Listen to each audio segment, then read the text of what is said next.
Welcome back to another episode of Harmonious at Lunch, the show that fuels your business success. I'm Brandon Gano, your host and guide through the world of harmonious business growth. Today, we're unlocking powerful strategies with industry experts to help your business thrive. If you're a business owner, entrepreneur, or executive, you are in the right place. Join me and our incredible guests today on the journey to clarity, growth, and success. It is time to revolutionize your approach to business. Let's dive in with another episode of Harmonious at Lunch. Welcome back into some more bite-sized business advice. And on today's episode, we're talking about getting your small business the media attention that you deserve. So I think what that means is we're going to give you the foolproof blueprint to get on the front page of every single newspaper and how to get interviewed on every single nightly news that ever existed. I don't know. Maybe I'm making big promises. We'll find out. But I have a very special guest with me, Jill Lublin, and she's going to probably figuratively slap me a little bit and tell us exactly what that means. So Jill, welcome to the show. Thank you for being here. Oh, thank you. I'm delighted to be here.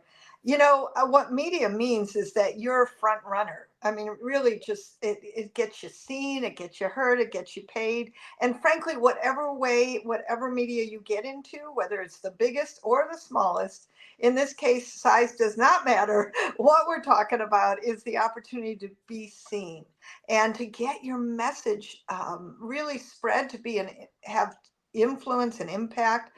That's what I want for all of you, and that's what media does. So I'm never concerned whether it's the Today Show or your local daily news or your CBS station affiliate or a newsletter perhaps of a organization you're part of.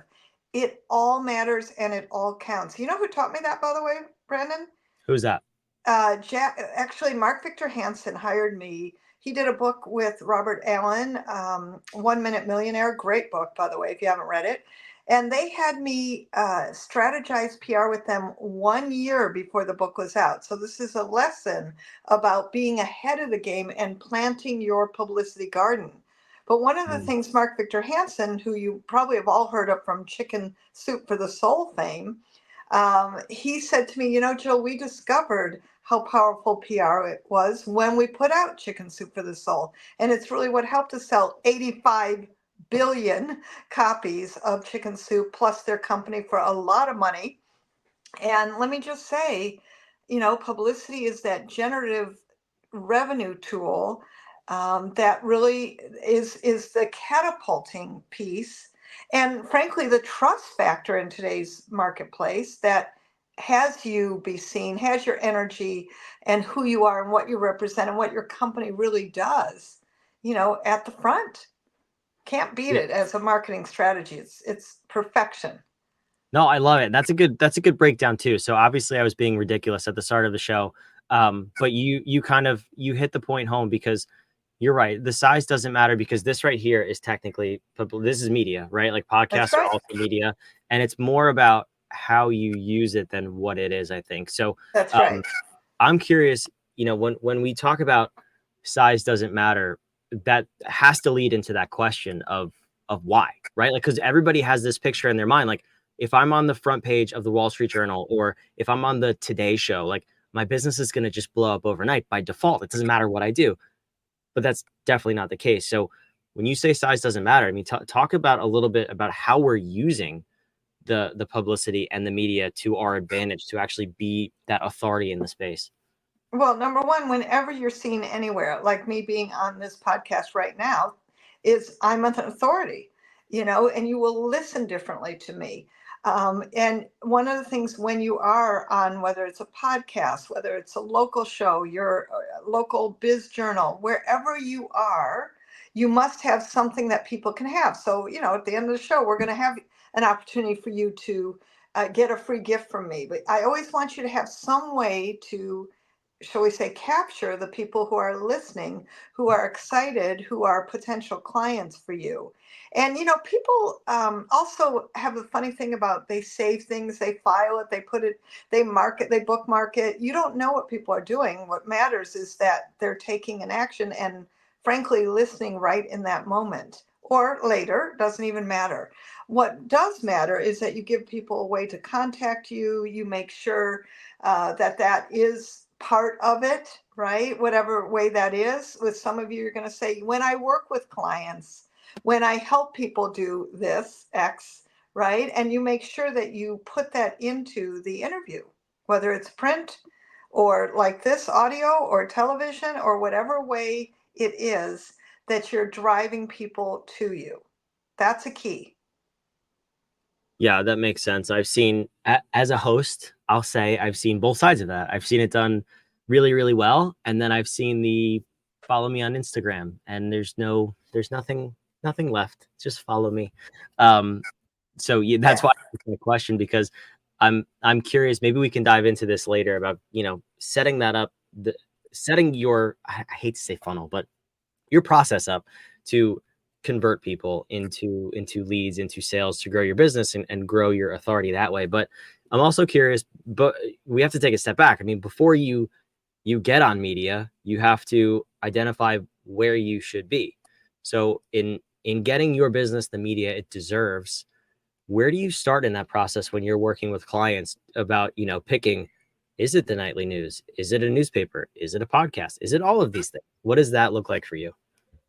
So my thing is, when I'm working with clients, the question is, who do you serve? And what are they reading? What are they watching? What are they listening to? And yes, podcasts are very big and hot. And I always feel that they are wonderfully, shall we say, one of the easier things to get on faster. Like there are, matching services, which is how you and I came together, like podmatch.com. So there are ways that we can find them simpler. And again, all media matters. Remember that. Everything counts. So I would start typically with podcasts. I would also get an article written, let's say 500 to 800 words, 500 to 800 words, have an article written and get that published on medium.com. Now you are a published author. And that is an incredible thing. So I like mixing it up with media, that you have printed articles, heard voice, read, and as much listened to and seen as possible, which is why I love podcasts so much, because now it's all video and audio. Imagine that. It's a beautiful medium, right? Yes. I'll tell you what, I started this podcast because everyone in my life, all of our marketing friends told us, you have to put out content online.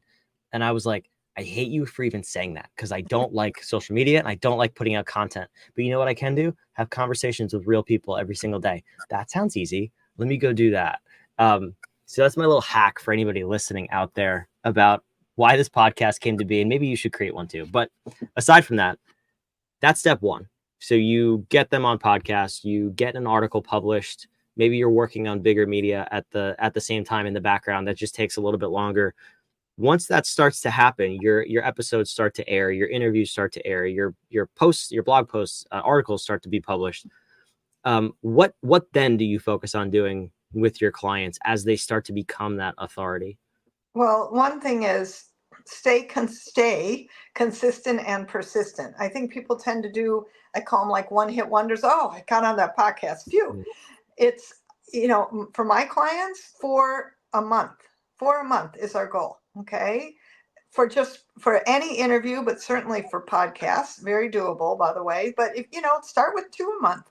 So set goals, number one, and that way you're more likely to reach them. You all understand that. You're business owners and operators, right? So you want to set goals and be specific about them. And that goes for your media. I want to make sure that you are capturing people's contacts and name, and then you have a process for that. Like, what's your process once people have heard you? My process is they come to a free live masterclass with me, and then they get invited to my media mastery intensive. So I have a process. Some people will jump that process and say, how do I consult with you? I need strategic publishing consulting. We have the answer to that. So one thing, it's interesting to me is make sure you have answers to people's questions about how they can work with you. But I'll tell you, I have seen case study after case study of being in media interviews and watching how it actually does convert to clients. And certainly queries convert to clients, right? So the power of publicity is that it drives leads and referrals and gets you clients. And that honestly should be mostly the sole purpose for you doing PR.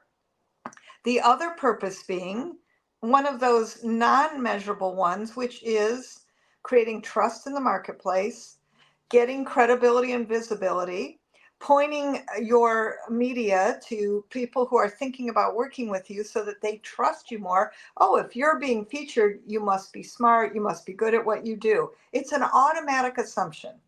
So that's what I want for you. And that's the tangibles that do turn into long-term relationships. Yeah, that's brilliant advice. But the one thing that just popped in my head too, when you said your clients earlier, your goal is to get on four podcasts or four publications a month. Um, what popped in my head was our personal goal at What If between me and my business partner is two a week, so four a week total for the company. And then my very next thought was after I patted myself on the back with that giant ego stroke that was. I know I heard it too. Um, but what if people think their business is boring and they don't even know what to speak. They don't know why they would go on a podcast. Um, a trucking company, for example. This is a specific example I'm thinking of. The person was like, "My business. What am I going to talk about on a podcast?" So for those people, I mean, the same things still apply. You need publicity. You need media coverage. Your business in your head might be boring, but somebody obviously needs to hire you. So what do you do in those situations where it's not one of those, big sexy businesses and it's maybe a little bit more unique or niche? How do you tackle that? Well, funny enough, I actually had a major transportation Nice, company. nice. Yes. And, part of what they were doing, by the way, was speaking over people's heads. Like nobody could Mm, understand what they really did. So, one of the things I'm always big on is let's make sure your message is key and quotable and concise and focused. That's something actually really important. Number two, nobody's business is boring, but one of the things I have as a unique angle that most people won't talk to you about is I like you to use what I like to call everything you've got. So if you're a CEO of a trucking company, you probably have had a lot of experience.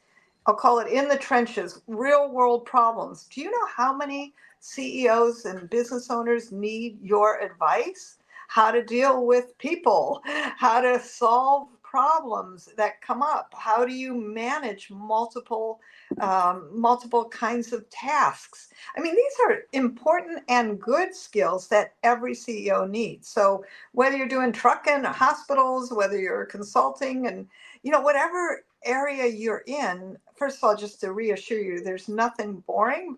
Part of it is to find the right angle, and that comes back to message. So it's never about boring. And yeah, you probably don't want to be talking about the trucking company, but frankly, in all of your cases, I'm going to say to all of you, we're not just talking about your business. We're giving people real things that they can use that will catapult their success based on yours. In it could be one area. But to me, talking to CEO of a trucking company, how interesting that would be, right? And the diversity of all of your experience is really what serves people. I love that answer. If you're out there listening and you happen to be the CEO of a trucking and logistics company, I too would love to talk to you. So please write something in the comments. We'd love to interview you on this show. Because yeah, that's true. It's like you have experience outside of just what your company does, and that's the other thing too. It's not a sales pitch, right? It's sharing your story, and then if someone wants to work with you, they can connect with the thing that you do.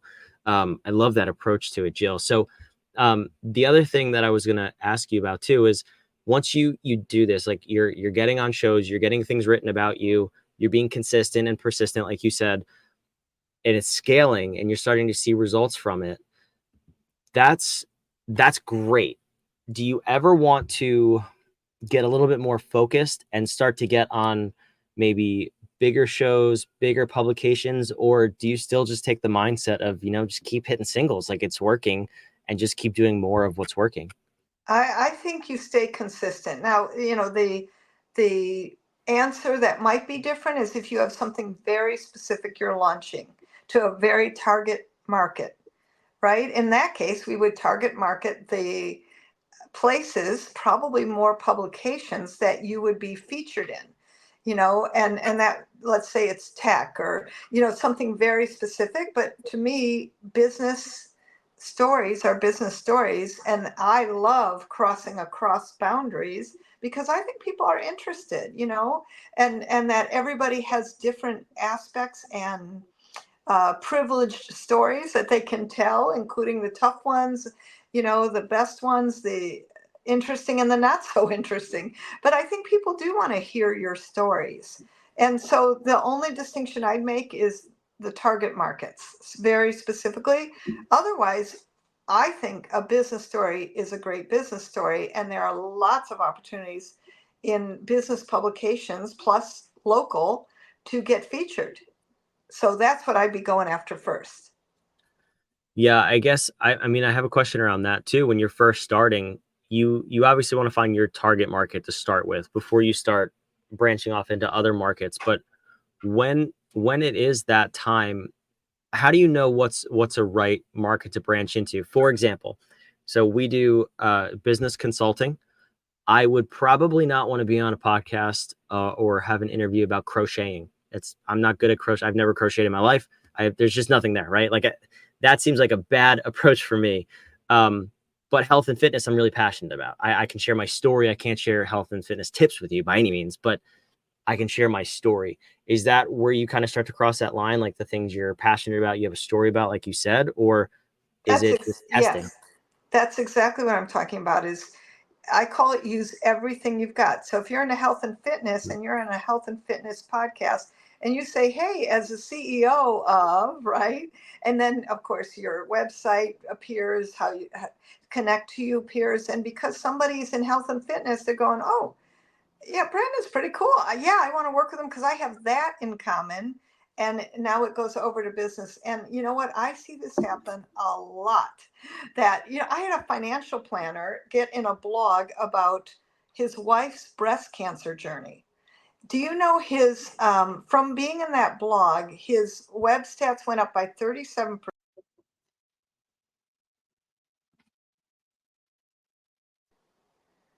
His website stats went up by 37%. He got 9 clients and 15 prospects from that one blog post about his wife's breast cancer journey, having nothing to do with financial planning, but establishing personal connection.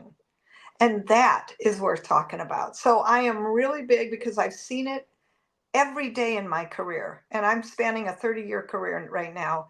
And let me share with you that when you start, and especially in today's market, using everything you've got and different aspects of who you are, people will relate to you differently.